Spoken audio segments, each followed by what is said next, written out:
Hello guys, I hope so you doing well. आज हम लोग ऑफर एंड एक्सेप्टेंस करेंगे। ऑफर मतलब when one person signifies his willingness to another to do something. Means offer, हम किसी को offer कर रहे हैं कि आप हमारे साथ इस कॉन्ट्रैक्ट के अंदर आइए। मीन्स एंटर करने के लिए, कॉन्ट्रैक्ट के अंदर एंटर करने के लिए हम पहले फर्स्ट स्टेप क्या होता है, ऑफ़र करना, किसी को ऑफ़र देना। Legal rules regarding a valid, एक वैलिड ऑफ़र होने के लिए भी कुछ रूल्स हैं इसमें।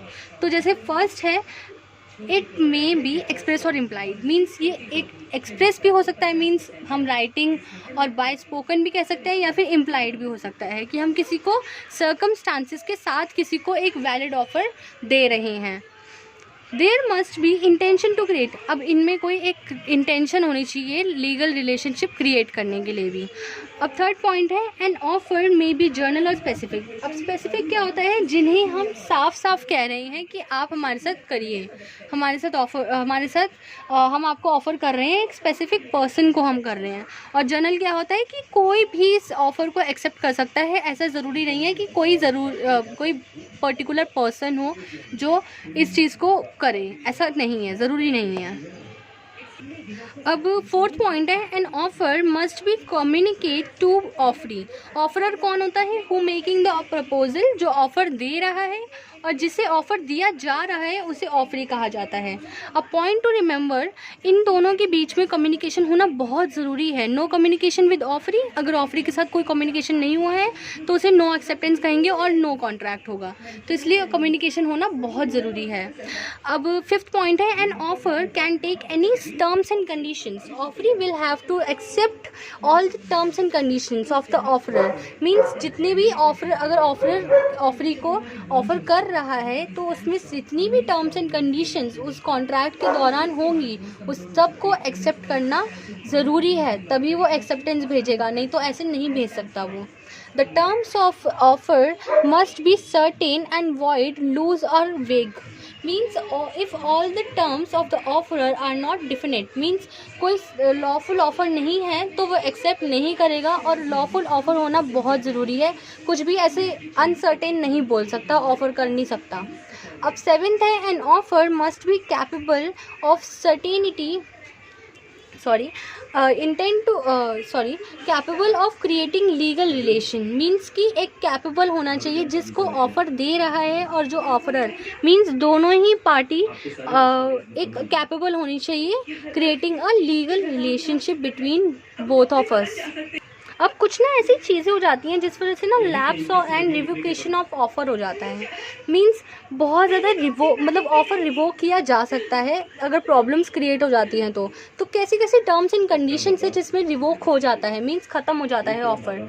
फर्स्ट है, N offer lapses after stipulate, means reasonable time दिया है कि आप 1 महीने में हमें ऑफ़र का एक्सेप्टेंस दे सकते हैं, आपको सही लगे तो आप एक्सेप्ट करिए, नहीं लगे तो ना करिए। तो रीज़नेबल टाइम अगर ख़त्म हो गया और उसने एक्सेप्टेंस दी ही नहीं है तो हम मान लेंगे कि हमारी कोई ऑफ़र एक्सेप्ट नहीं की गई है। और कम्युनिकेशन नहीं हुआ है दोनों के बीच में, तो ऑब्वियस सी बात है कि अगर कम्युनिकेशन ही नहीं हुआ है तो बात तो यही हो जाती है कि रिवोक हो गया है offer. By rejection means if it has been rejected by the offeree, it may be express और इम्प्लाइड। मीन्स रिजेक्शन, हमने डायरेक्ट ही रिजेक्ट कर दिया, जैसे ही ऑफ़र आया हमने रिजेक्ट कर दिया उस ऑफ़र को। और by it may be rejection by express और इम्प्लाइड, एक्सप्रेस और इम्प्लाइड दोनों के ही हिसाब से हम कह सकते हैं कि रिजेक्ट कर दिया गया है। थर्ड, बाय डेथ, अगर क्रेज़ मतलब मैड हो गया है या फिर डेथ हो गई है जो ऑफरी है उसकी या फिर ऑफरर की, तो ऑब्वियस सी बात है रिवोक हो जाएगा ऑफ़र। अब बाय रिवोकेशन मीन्स कि हमने वो पहले कभी भी कह सकता है कि मैंने रिजेक्ट कर दिया, आपका एक्सेप्टेंस नहीं करी, मैंने नहीं किया है, तो उसे भी हम रिवोक हो जाएगा ऑफ़र। देन फिफ्थ पॉइंट है, बाय सब्सिक्वेंट इलीगैलिटी। मीन्स कि it becomes illegal after it is made and become it is, जब ऑफ़र दिया जा रहा था तब वो लीगल था, बट क्या हुआ जब एक्सेप्टेंस के दौरान पर वो इलीगल हो गया। इसका एक एग्जांपल मैं आपको दे देती हूँ ताकि आपको अच्छे से अंडरस्टैंडिंग हो। जैसे एक गवर्नमेंट ने बोला कि आपको, गवर्नमेंट ने आपको बोला कि वीट लेना मतलब आप ले सकते हैं कहीं से भी।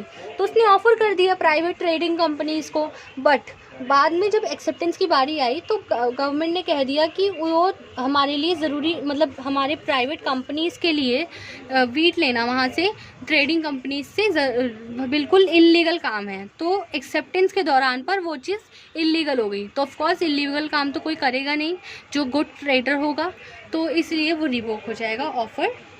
अब हमने ऑफ़र के बारे में पढ़ा, अब हम पढ़ेंगे एक्सेप्टेंस के बारे में। एक्सेप्टेंस मतलब when the off person to whom the proposal is made signifies his assent there to the proposal is said to be accepted. Means जब तक ऑफ़र नहीं हुई है हम उससे पहले एक्सेप्टेंस नहीं कर सकते।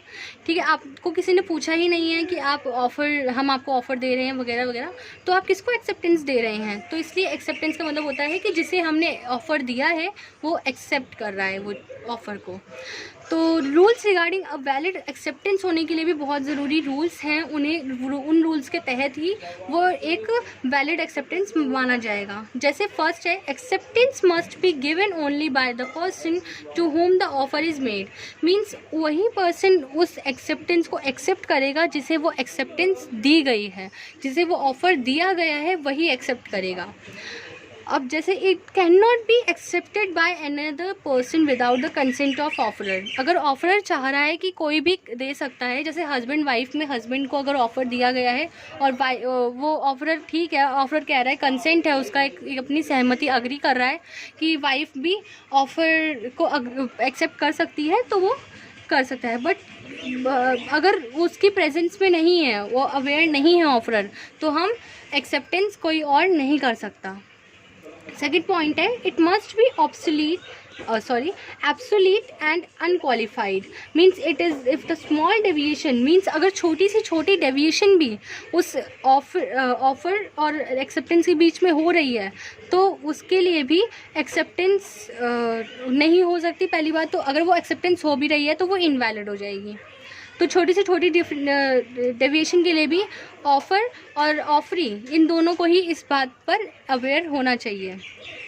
देन थर्ड पॉइंट है, it must be given in the prescribe time and usual reasonable time. जैसे हमने पहले पढ़ा कि रीजनेबल टाइम के साथ नहीं होगा तो एक्सेप्टेंस रिवोक हो जाएगा, ऑफ़र रिवोक हो जाएगा। तो इसी तरीके से अगर रीजनेबल टाइम नहीं दिया गया तो हम ऐसे नहीं कह सकते। और मस्ट भी कम्युनिकेशन, इनके बीच में कम्युनिकेशन भी होना चाहिए।